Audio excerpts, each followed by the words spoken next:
कुणाला आपण जेव्हा काही चांगलं सांगायला जातो तेव्हा प्रत्यक्ष आचरण तर त्याला करायचं असल्या कारणानं आपला सल्ला त्याला वाईट वाटतो. हळूहळू मग आपणच वाईट वाटायला लागतो. मोठं होत जाणाऱ्या मुलांना सल्ले देणारे आईवडील शत्रू वाटायला लागतात. ही गोष्ट वाईट वाटण्यासारखी जरी असली तरी पण यात आश्चर्य मात्र काहीच नाही.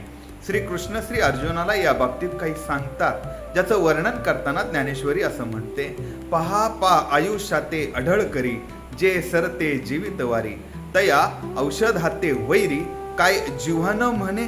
माझ्या एक गोष्ट अशी लक्षात येते की जे आपल्या अस्वस्थ आयुष्याला स्थिर करतं, एवढंच नाही तर संपत आलेलं आयुष्य मरणापासून दूर करतं, त्या कडू औषधाला आपली जीभ स्वतःची शत्रू मानत नाही काय? तर याचं उत्तर हो असंच आहे. हो मानते आणि असंच असणार. जिभेला औषध आणि जीवाला सल्ला शत्रूच वाटतो.